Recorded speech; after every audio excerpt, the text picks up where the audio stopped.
तो थोड़ा सा मैं उसको रिवाइज करते हुए अपना लेक्चर शुरू करती हूँ कि कास्ट जो है, जैसे वर्ग तो सभ्य समाज सभी में होता है, फॉरेन कंट्री में, डेवलप कंट्री में क्लास का होना अनिवार्य हो जाता है, बट जो वर्ग होते हैं उसमें उनके डोर ओपन होते हैं, they are open to the social endosmosis. आपस में जो एक सहकारिता का होता है, मिलवर्तन का होता है भाव, वो उनमें कायम होता है। और कास्ट में ये नहीं होता। कास्ट में हम बंद दरवाजों में कैद होते हैं, इसमें कोई खिड़की नहीं होती, जो जहाँ पे जन्मा वहीं पर उसने खत्म होना है। और इसका जो बेसिस है वो हमें जैसे कल हमने बाबा साहब के जो उनका आर्टिकल था उससे हमने समझा था कि सजातीय विवाह, जिसको हम एंडोगेमी बोलते हैं, कि अपनी ही जाति में शादी करना और प्रतिबंध लगाना। अगर हम किसी और शादी में जाएंगे तो उनको एक समाज से शेक देना है ना, सोशल बाइकआउट, तो ऐसी वाली चीजें। और एक था एक्सोगेमी। एक्सोगेमी का है कि अपने गोत्र से बाहर करना है और जाति के भीतर करना है, गोत्र से बाहर जाति के भीतर। तो ये जो एंडोगेमी और एक्सोगेमी जो सभ्य समाज फॉरेन कंट्री में खत्म हो चुका है, हमारा जो भारत देश है, जो हिंदुज्म है, वो इसको अभी भी लेके पकड़ा हुआ है। तो उस वजह से हम कास्ट को खत्म नहीं कर पा रहे। पर हमने जो जो जो इसके नीचे जो सबसे ज्यादा जिनका इसमें जैसे कह लो कि सबसे शोषण हो रहा है, हमारे जो लोअर तबका है, हमें तो इसको खत्म करना ही है, क्योंकि वो तो बेनिफिशियरी है, वो तो प्रीस्ट क्लास है, अपने फायदे के लिए बनाई है, अपने फायदे के लिए उन्होंने औरत का इस्तेमाल करा, अपने फायदे के लिए हमें उन्होंने वेदों का डर दिया। कास्ट जो है उन्होंने हमें इस तरह से बना के दे दी कि आपके पुराने कर्मों का फल है, वेदों में ऐसा लिखा है, हम जान ना पाए इसलिए हमारे पढ़ने का अधिकार हटा दिया, हथियार रखने का अधिकार हटा दिया। तो ये जो सारा कॉम्प्लेक्स है जिसमें ये कास्ट एस्टेब्लिश हो गया, तो अब अगर हम 21वीं सदी में पहुंचकर जब बाबा साहब ने हमें पढ़ने का अधिकार संविधान में लिख के दे दिया, तो अगर अब भी हम नहीं इसके साथ लड़ेंगे, इस मॉन्स्टर को।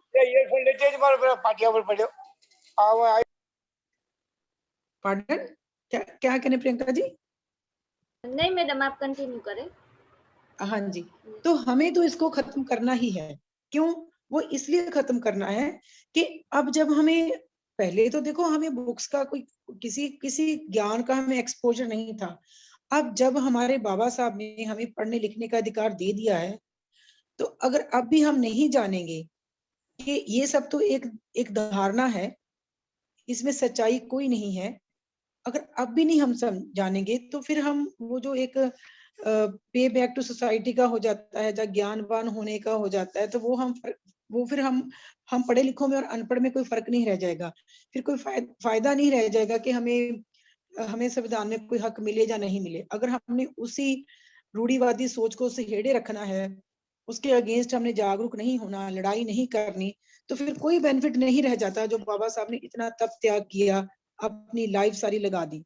तो इसको जो आज हमने डिस्कस करना है कि हम इसको कैसे डीकास्ट कैसे कर सकते हैं। डीकास्ट करने के लिए हमें जो ये एक तो यही है कि ये सब का सब हमारे माइंड का एक धारणा है, इन एक्चुअल ऐसा कुछ भी नहीं है। ये हमें समझने की जरूरत है। ये हम तब समझेंगे जब हम ये जान जाएंगे कि this is all because of lack of learning, this is all because of lack of thinking, lack of understanding and lack of जो थ्राइविंग है, कि हमें साधन संपन्न होने में हमें हमारे हमारे भीतर एक लैकिंग पैदा कर दी है। ये जो ब्राह्मणी समाज है, ये जो ऊंच नीच या ये जो वर्ग बना रखे हैं, जातियां बना रखी हैं, इसमें इन्होंने इस तरह से हमें बना दिया है कि भी हम आगे बढ़ने का सोच नहीं पा रहे। तो इसको हमें डीकास्ट करने के लिए हमें थिंकिंग स्किल का बहुत सारा इस्तेमाल करना पड़ेगा। हमें इसके सोच विचार करना बहुत जरूरी है। बाबा साहब कहते हैं कि हमने ही जो हिंदुज्म है, इन्होंने तो समाज सुधार का सिर्फ एक ढोंग रचाया है। एक तरफ इनके हाथ में सोशल रिफॉर्मर का रहता है टॉपिक, एक तरफ इनके हाथ में मनु पकड़ी रहती है। इनके दोनों हाथों को यही नहीं पता कि दाएं हाथ में क्या है, बाएं हाथ में क्या है। तो ये जो इनसे हम कुछ भी एक्सपेक्ट नहीं कर सकते, हमने जो करना है हमने खुद ही करना है। तो डी कास्ट जो करना है उसके लिए सबसे पहले तो हमें एजुकेट होना होगा, थिंकिंग स्किल हमें अपने आप में लेके आनी पड़ेगी, और उससे भी ज्यादा जो एक इमोशनल इंटेलिजेंसी है, एसोसिएटेड लाइफ, कि हम हमारा व्यवहार हमारे साथी के साथ कैसा होना चाहिए, ये इमोशनल इंटेलिजेंसी हमने अपने भीतर लेके आनी है, और कोऑपरेशन। ये जो 5 सब्जेक्ट हैं ये हमें अपने भीतर लेके आने हैं, तभी हम इसको जो है डीकास्ट कर सकते हैं। तो ये हमें ये समझना पड़ेगा कि ये जो हमें एक एनक्लोज्ड क्लास, एक बंद कमरों में हमें रखा हुआ है, इसके लिए ये जो एक मॉन्स्टर है, एक वायरस है, तो थिंकिंग स्किल एक जो है वो एक एंटीवायरस है। Thinking skill is the strongest perfect antivirus for this caste का जो मॉन्स्टर है उसको खत्म करने के लिए। तो एनिहिलेशन ऑफ कास्ट में बाबा साहब कहते हैं कि इतने सालों से लाइक हर हर उसमें जो सोसाइटी है या सभ्यता है, सब में सोशल रेवोल्यूशन आई है, बट इंडिया में क्यों नहीं आई? इंडिया में रेवोल्यूशन क्यों नहीं आई? तो इसमें भी बाबा साहब वही जो ज्योतिराव फूले जी ने निचोड़ निकाला था कि हमारे से शिक्षा का अधिकार छीना, हथियार रखने का अधिकार छीना, संपत्ति रखने का अधिकार छीना, तो ये जो अधिकार हमसे छीने हैं, इस वजह से एक तरफ तो हम हल चला रहे हैं, हम खेतों में काम कर रहे हैं, बट हमारे माइंड को इतना उन्होंने दबा रखा है कि हम उस वो जो हल होता है, जो उसमें लक्कड़ है, उसमें लोहा भी लगा है, वो फसलों को काट रहा है, जमीन को काट रहा है, बट हमारे दिमाग को इतना डल बना दिया है, हमें इतना डिप्रेस कर दिया है कि हमने कभी उस हल को, जो जो धरती का सीना चीर रहा है, हमने कभी उसको अपने दुश्मन के खिलाफ चलाने का प्रयास नहीं किया। इतना हमें दबा रखा है। तो ये दिस इज द रीजन कि हमारे देश में कभी क्रांति नहीं आई, सोशल रेवोल्यूशन इसलिए नहीं आई क्योंकि हमें उन्होंने यही बोल दिया कि आप तो जी हथियार नहीं रख सकते, आप अपना दिमाग नहीं यूज कर सकते। तो ये जो इसको हमने समझना है कि ब्राह्मण का ये जो शात्रपन है कि तीनों अधिकार हमसे छीने, और आज भी हम जैसे देखते ही हैं, आज भी लाइक जैसे जैसे जैसे 80s तक थोड़ा बहुत जो हमारे लोगों ने कुछ उच्च पद पर पहुंचे, तो 80s के बाद ये जो ग्लोबलाइजेशन आई है, ये जो प्राइवेटाइजेशन की अंधेरी इन्होंने चलाई है, तो ये उसी उसी मनुवाद को दोबारा हावी करने के लिए इन्होंने चलाई है कि कहीं हम सोशल रेवोल्यूशन क्रांति ना कर दे। तो ये बाबा साहब कहते हैं कि ये हमें जानने की जरूरत है कि हमने हथियार जो जो हमारा हथियार थिंकिंग स्किल है, तो हमने इसको अपनाना है। सेकंड, ये जो हमारा बाइकआउट कर देते हैं, ये जो हमारा सोशल बाइकआउट कर देते हैं, इससे भी इन्होंने हमारे दिमाग को इतना लाइक नीचे दबा के रख दिया कि उस सब के पीछे ये जो हमें जो हमारे और छोटे मोटे अत्याचार हम पे करते हैं वो सब फीके पड़ जाते हैं जब ये सोशल बाइकआउट करते हैं हमारे समाज का। तो ये मनुवादियों का बहुत बड़ा हथियार है। इसके अगेंस्ट हम तभी लड़ पाएंगे जब हम थिंकिंग स्किल को पढ़ेंगे, जानेंगे। और दूसरा है कि जो हमारे महापुरुष हुए हैं, हमारे 100 से ऊपर महापुरुष हुए हैं, संत नामदेव जी, गुरु घासीदास जी, नारायणा गुरु जी, गुरु रविदास जी, कबीर जी, इनकी भी जो एजुकेशन फिलॉसफी थी उसमें भी उन्होंने हमें जगाने की कोशिश करी, बट अफसोस फिर वही हो जाता है कि जब ये लोग इस दुनिया में आए, हमारे संत महापुरुष, उस वक्त जो कलम थी वो ब्राह्मण के हाथ में थी। उन्होंने उनके साथ भी कुछ इस तरह से स्टोरीज जुड़ दी कि उनकी जो असल फिलॉसफी, जो असल वो हमारे तक लेके आना चाहते थे एजुकेशन को, जैसे गुरु रविदास महाराज जी कहते हैं कि विद्या जो विद्या के बिना जो हमारा दीपक, जो हमारा विवेक बुद्धि है वो मलिन हो जाती है। कुछ है प्रियंका जी, कोई प्रॉब्लम? यस नहीं मैडम कंटिन्यू करें। सॉरी वो आज हाँ जी, सबको म्यूट करना रह गया है। ओके। तो गुरु रविदास महाराज जी का भी जैसे था कि अविद्या हित कीन विवेक दीप मलिन, कि जो हमारा बुद्धि का दीपक था वो अविद्या के कारण वो मिट्टी में मिल गया। इसी तरह कबीर दास जी हैं, गुरु कबीर जी हैं, वो कितना इनका खंडन करते हैं, वो चारों वेदों का खंडन करते हैं। तो उनकी जो फिलॉसफी थी वो हम तक पहुंचने नहीं दी। तो ये जो फिलॉसफी जो अभी हम जैसे पे बैक टू सोसाइटी प्रोग्राम की बात करते हैं, जैसे नारायणा गुरु जी हैं, उनके बारे में भी मैंने पढ़ा कि वो कहते कि इंग्लिश पढ़ना बहुत जरूरी है। फिर उसके बाद हमारे ज्योतिराव फूले जी आ जाते हैं, उन्हें तो इनके पचड़े उखेड़ दिए, उन्होंने तो एकदम पूरी टक्कर ली है मनुवाद से। उन्होंने तो पूरी टक्कर ली है और उन्होंने हमें एजिटेट ऑर्गेनाइज के आप पढ़ना सीखें। जो बाबा साहब ने बाद में जो स्लोगन दिया वो असल में जो हमारे ज्योतिराव फूले जी हैं उन्हीं की ही लाइक वो उनको अपना गुरु मानते हैं। उन्होंने ही सबसे पहले आवाज उठाई थी कि ये जो वेदों की शिक्षा है आप इसको खत्म कीजिए, टेक्निकल वेस्टर्न एजुकेशन आप लेके आइए, आप कब तक वेदों को पढ़ाते जाएंगे। तो ये जो हमारे रहबर हैं, हमारे महापुरुष हैं, उनकी जो असल एजुकेशन फिलॉसफी जो हमसे छुपा रखी है उसको जब ऐसे मिशनरी लोग लेके आते हैं तो उनको जानने की बहुत जरूरत है। वहीं से हमारे में थिंकिंग स्किल हमारे दिमाग में आएगी। और ये जो हमारे हमें जो लॉ ऑफ इमिटेशन हमने रखा है कि हम एक दूसरे को देख कर देखा देखी में, जो लॉ ऑफ इमिटेशन में पहले तो हमने जातियां मजबूत कर ली, ब्राह्मणों को देखकर क्षत्रिय ने अपने दरवाजे बंद कर लिए, फिर वैश्य ने अपने दरवाजे बंद कर लिए, और हमारे लिए तो सब कुछ हमें बंद ही मिला। हमारे लिए तो हमें डोर क्लोज ही मिले, हमें तो आज तक डोर उनके ओपन नहीं मिल रहे। तो ये जो लॉ ऑफ इमिटेशन है इसको हमने अपने दिमागों से निकालना है। अब उनकी ही देखा देखी हम मंदिरों में जा रहे हैं, और जैसे हम जैसे मेरी जैसी लेडीज जैसे कह लो, अब हम तो कभी नहीं हमने व्रत करा रखा, बट हम ऐसे पति की कामना रखते हैं, लंबी उम्र की पति की कामना रखते हैं। जबकि ये देखो कि गुरु जो कबीर जी थे उन्होंने इसका खंडन करा था व्रत रखने का। तो कितना बड़ा उनका लाइक कितनी बड़ी थिंकिंग स्किल उनमें थी। वो जैसे पंजाबी में कहते हैं कि छोड़े अन्न करे पखंड, ना वो सुहागन ना वो रंड। मतलब अगर मैं हिंदी में समझाऊं तो वो कहते हैं कि जो औरत अनाज छोड़ देती है वो एक पखंड ही करती है, एक तरह का शोषा या एक दिखावा करती है अपने पति के लिए प्यार का। ना तो वो लाइक सुहागन कहलाती है, ना ही वो विधवा कहलाती है इस शोषणबाजी से। मतलब वो इतना, तब आप देखो कितनी बड़ी फिलॉसफी, कितना बड़ा हमारे महापुरुषों का ज्ञान, हमारी आंखें खोलने वाला ज्ञान है। और अफसोस कि हमारे ऊपर मनुवादी पहले भी हावी था और अब तो बहुत ही ज्यादा हावी हो चुका है। अब तो देखो भव्य राम मंदिर बन रहा है, करोड़ों का उसका बजट है। तो ये बहुत लाइक जब हम आइडियोलॉजी पढ़ते हैं तो आंखें खुल जाती हैं।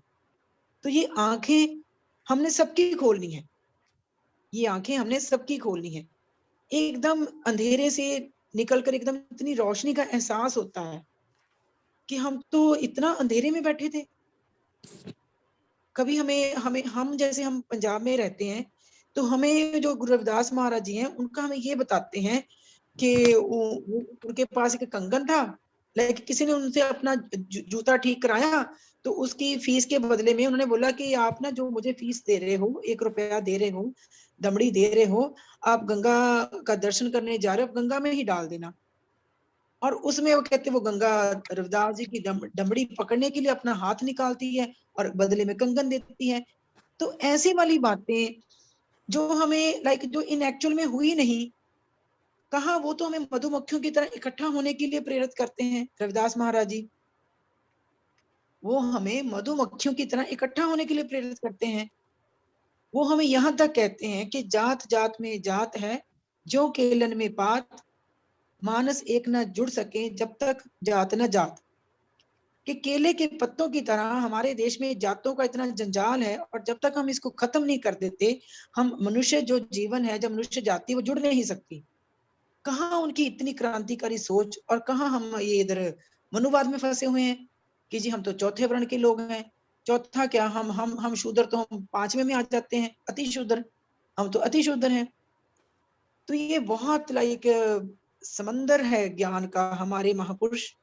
तो इनको जानेंगे तो हम सब कुछ ही जान पाएंगे। तो फिर तो कास्ट कुछ रह नहीं जाती, फिर तो कास्ट को डी कास्ट करना बहुत ही इजी हो जाता है। बस हमें ये सोचना है कि जो ज्ञान है, जो जो अगर मैं अपनी बात करूं, जो मुझे ज्ञान है वो एक समुद्र की बूंद की तरह है, और जो अज्ञान है, जो जो जो मुझे नहीं पता, वो एक बहुत बड़े समंदर की तरह है। तो मैंने बहुत कुछ जानना है, हम सबने बहुत कुछ जानना है। और जब हम इस ज्ञान के समंदर में डूब जाएंगे, उसमें हम ज्ञान के मोती निकालेंगे, तो तब हम सब जान पाएंगे कि ऐसा कुछ नहीं है, हम नहीं छोटे। जैसे मैंने कल बात करी थी कि ये सिर्फ हमारे दिमाग की धारणा है, हम इससे निजात पा सकते हैं। हम अपने महापुरुषों की एजुकेशन फिलॉसफी को जान के, बाबा साहब को पढ़ के, मिशनरी साथियों के साथ जुड़कर, हम इस एजुकेशन फिलॉसफी को पढ़ के, हम ये जो अज्ञानता है, ये जो कास्ट कल्चर है, इससे हम छुटकारा पा सकते हैं। जैसे हम बुद्धा की बात करें, जो सबसे पहले क्रांतिकारी हुए हैं, उन्होंने भी यही बोला है कि अपो दीपो भवा।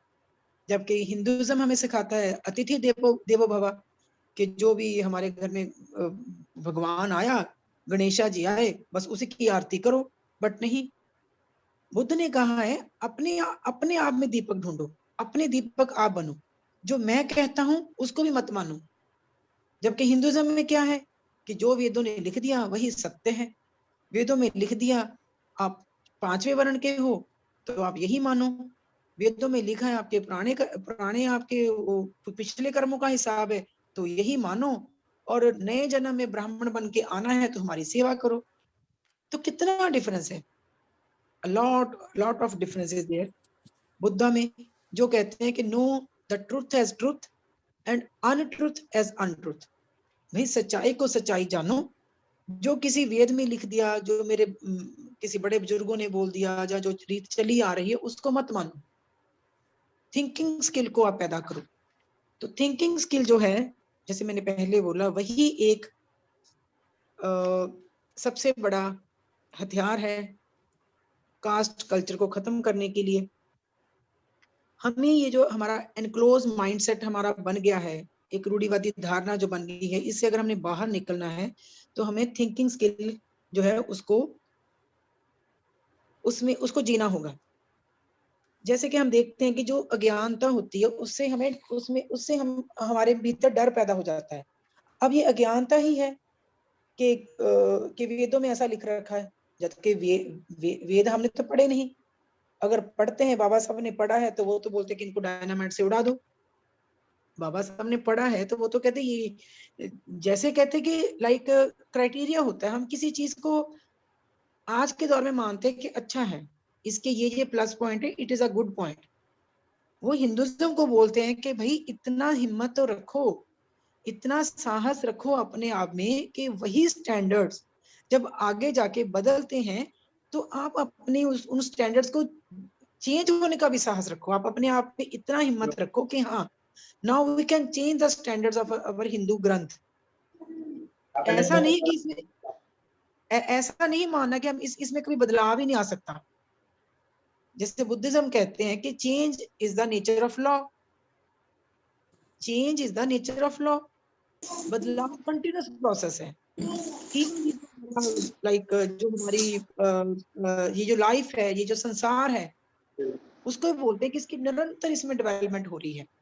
तो ऐसे ही बाबा साहब हिंदू ग्रंथों को कहते हैं, हिंदू जो कर्ता धर्ता थे हिंदुइज्म के, उनको बोलते हैं कि आप अपने आप में इतना साहस रखो कि अगर किसी त्रेता युग में, द्वापर युग में, सत्य युग में अगर वेद बने थे, तो with the change of time, with the progress of the society, इतनी एडवांसमेंट हो रही है, तो आप अपने आप में इतना जिगरा रखो कि हम उसके स्टैंडर्ड्स को चेंज कर सकें। अगर हम किसी चीज में रिजिड हो जाएंगे कि हाँ जी हमने तो इसको बदलना ही नहीं है, तो फिर कैसे प्रोग्रेस होगी। सो ये प्रोग्रेस हमने लेके आनी है। और हमें ये पता होना चाहिए कि अज्ञानता के कारण ही हमारे बीच डर पैदा होता है। डर से हम अंधविश्वासी बनते हैं, अंधभक्ति हमारे में आ जाती है, और उसी से जो हमारे ब्रेन है वो कह लो कि डेड हो जाते हैं और हम मानसिक गुलाम बन जाते हैं। जो हमारे बुजुर्ग बन चुके थे उसमें भी हमारे संत निकल के आए और उनको दबाया मनुवादियों ने। तो अब ये हमारी ड्यूटी बनती है, ये हमारी ड्यूटी बनती है कि हम जो जाग चुके हैं, समझ चुके हैं, अब हम समझाने वाले बनकर बाकियों को समझाएं। तो जो लाइक थिंकिंग स्किल के साथ साथ जैसे कहते हैं कि thinking skill is the biggest investment in social transformation.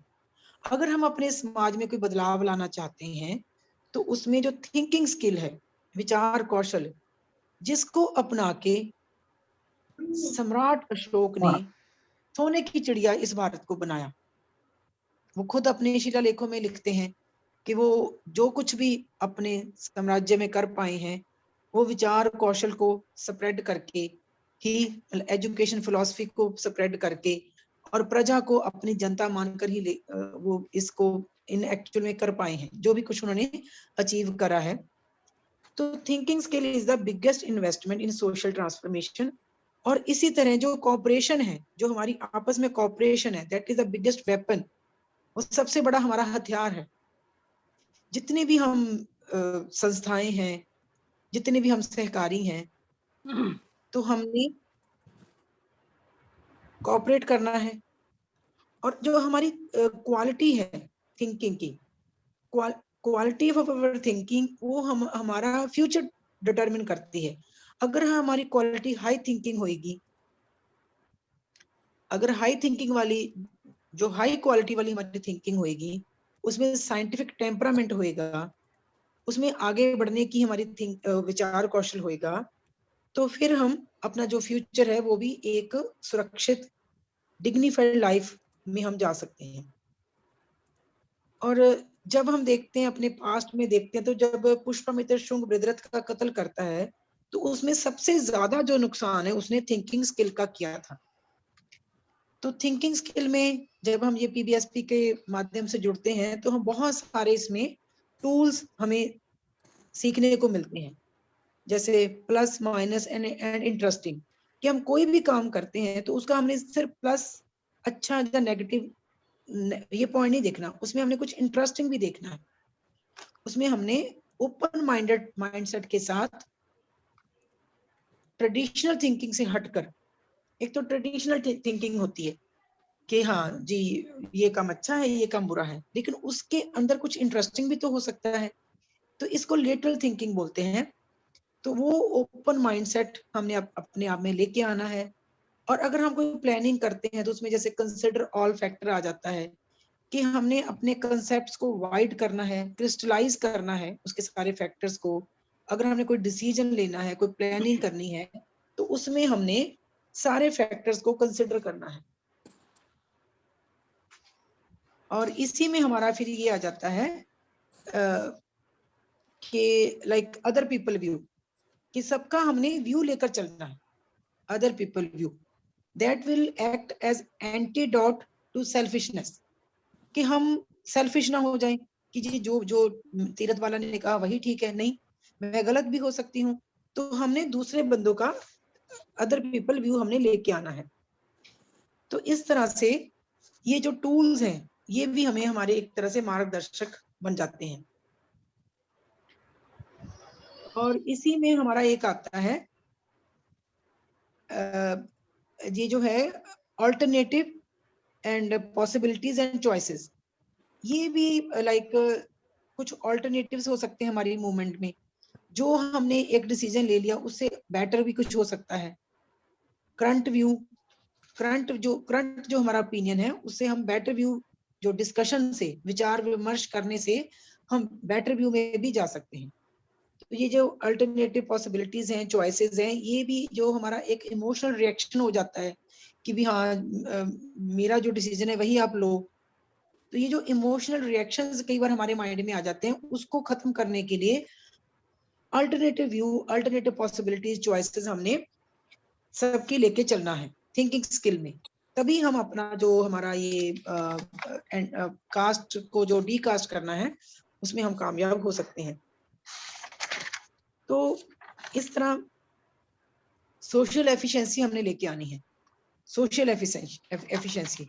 Social efficiency तभी आएगी जब हम जो एजुकेशन है उसमें, अपनी एजुकेशन में knowledge plus intelligence plus thinking skill को हम अपने साथ लेके आएंगे। एजुकेशन में जैसे हमने एक डिग्री ले ली, हम जॉब पे लग गए, उसके बाद हमारी शादी हुई, बच्चों को हमने सेटल करना शुरू कर दिया, तो ये तो हम अपने लिए कर रहे हैं।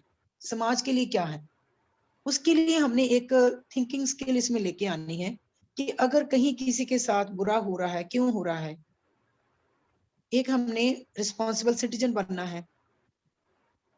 हमारे तो जैसे कह लो, हमारा तो सारा समाज ही अफेक्टेड है, तो हमारे लिए बहुत जरूरी है कि एजुकेशन में जब हम जाते हैं, नॉलेज गेन करते हैं, तो उसके साथ साथ हमने इंटेलिजेंसी और थिंकिंग स्किल भी अपने करिकुलम में लेके आना है। उसी से एक हमारा सेंसिटिव एटीट्यूड बनेगा, सेंसिटिवनेस जो बहुत ही मिसिंग है। अभी भी देखो, अब जैसे कल परसों की न्यूज आ रही है कि यहाँ से ब्राह्मण हमारे ही गरीब लोगों को, मजदूर लोगों को अमेरिका में ले गए और वहां पे बंधुआ मजदूरों की तरह मंदिर बनवा रहे हैं, उनके पासपोर्ट जब्त कर लिए। तो कितना लाइक, अब क्या कमी रह गई, हम तो पीछे चले गए। अब अभी भी मतलब जाए कल से सोशल मीडिया में आ रहा है कि हम जो सोशल ऑर्गेनाइजेशंस हैं, चाहे वो इंडिया में या बाहर हैं, तो हम सबको मिलके इसके अगेंस्ट आवाज उठानी चाहिए। अगर भारतीय धरती पर मनुवाद हावी है, वहां पर तो चलो कुछ थिंकिंग स्किल वाले लोग बैठे हैं तो वो तो अपना काम कर रहे हैं, they are taking their action. वो जो थिंकिंग स्किल जिनमें कामयाब है, वो तो इसके अगेंस्ट एक्शन ले रहे हैं। लेकिन हमारा भी काम बनता है, हमारी जो संस्थाएं बड़ी बड़ी एनआरआई कितनी हमारे, अगर मैं अपने पंजाब की बात करूं तो बहुत सारी एनआरआई ग्रुप बने हुए हैं फॉरेन में, तो उनको आगे आना चाहिए। तो ये जो इनसेंसिटिवनेस है, इनसेंसिटिवनेस इतने सालों से हमें आ गई है। हम देखा देखी में कि चलो उस पड़ोसी के साथ हुआ, मेरे साथ तो नहीं हुआ, कोई बात नहीं। This is insensitiveness. इसको हमने निकालना है, सेंसिटिवनेस लेके आना। हमें सेंसिटिव एटीट्यूड हमें आएगा, तभी हम इंडिविजुअली एफिशिएंट होंगे, तभी हमारी सोसाइटी एफिशिएंट होएगी, और तभी हम सोसाइटी को रिकंस्ट्रक्ट कर पाएंगे।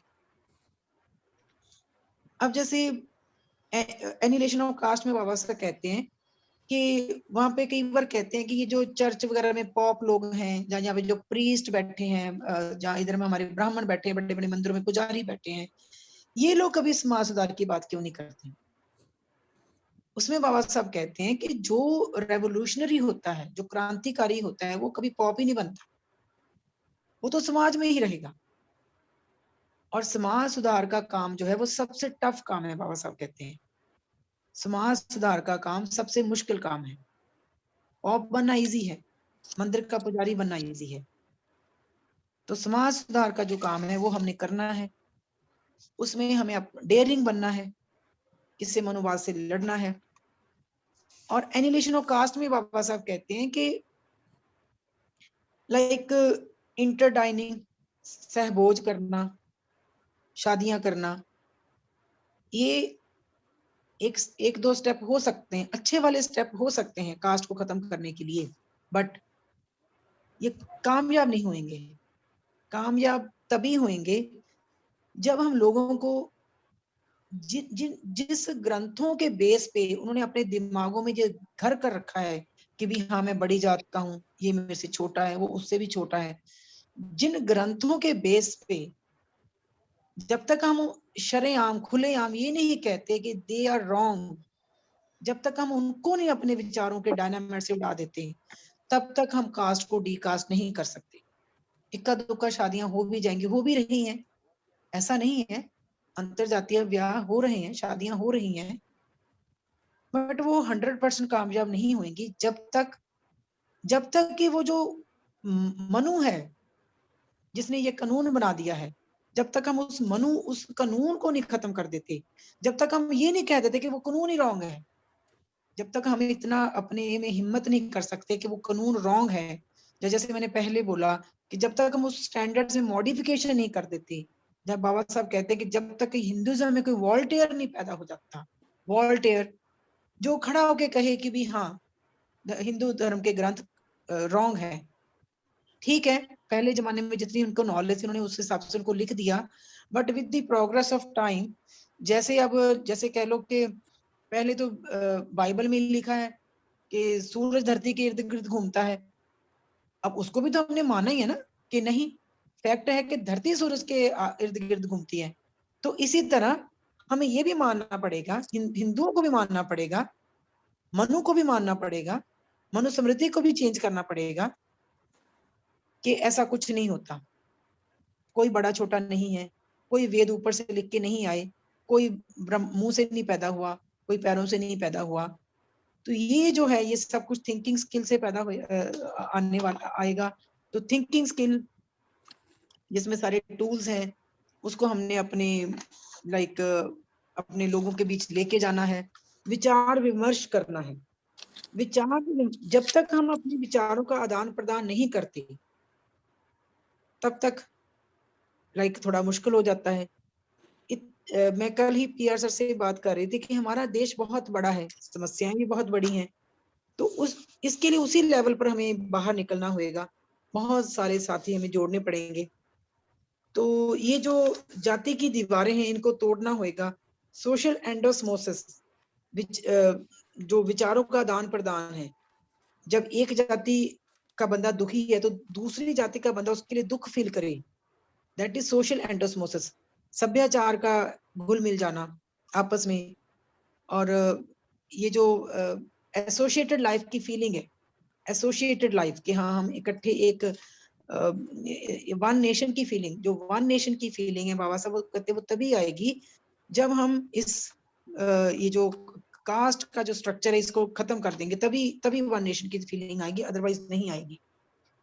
सो बस मैं यही से अपने बातों को विराम देती हूँ कि हमें ये जो भी जैसे हमने जो एंडोगेमी, जो सजातीय शादी की जो रिजल्ट थे, सती प्रथा, child marriage and force widowhood, जैसे अंग्रेज लोग आए उन्होंने इनका खात्मा करा, वैसे ही अब हमने थिंकिंग स्किल अपने में लाकर ये जो रूढ़िवादी सोच है उसका भी हमने खात्मा करना है। थिंकिंग स्किल ही है जो इस कास्ट को, इसके जो वायरस है इसको खत्म कर सकता है। तो और बस मैं इसी से, और कोऑपरेशन, थिंकिंग स्किल के साथ साथ जो कोऑपरेशन है that is also very important. तो हमें आपस में कोऑपरेटिव बिहेवियर लेके आना है। थिंकिंग स्किल का तो रोल हमेशा रहेगा ही रहेगा, और साथ में एजुकेशन फिलॉसफी हमारे महापुरुषों की, एजुकेशन फिलॉसफी जब हम अपने महापुरुषों की पढ़ते हैं तब हमें पता चलता है कि वो तो हमें बहुत देर से जगाने की कोशिश कर रहे हैं, उनको दबा के रखा हुआ है, उनको हम बाहर निकालें, उनको पढ़ें। और अम्बेडकरिज्म जो है उसकी जो एक्शन आइडियोलॉजी है उसको हम घर घर तक लेके जाएं। तो इसी से हम इसको कास्ट को डीकास्ट कर सकते हैं। कास्ट हमारे दिमाग में है, ये कोई फिजिकल बाउंड्री नहीं है, और हमने अपने दिमाग से अपने छोटेपन का जो एक उन्होंने लगा रखा है हमारे पे धब्बा, उसको हमने निकालना है। हम कभी भी कहीं किसी एंगल से कम नहीं है। तो हिंदू ग्रंथ जो गलत है उनका हमने हमें ये बताना पड़ेगा समाज को, और उनको भी ये समझना पड़ेगा कि ये जो मिथ्स हैं इनको जितना जल्दी हम चेंज करेंगे उतना ही जल्दी इस देश के लिए और इस देश के नागरिकों के लिए अच्छा होगा। धन्यवाद। Over to Priyanka ji.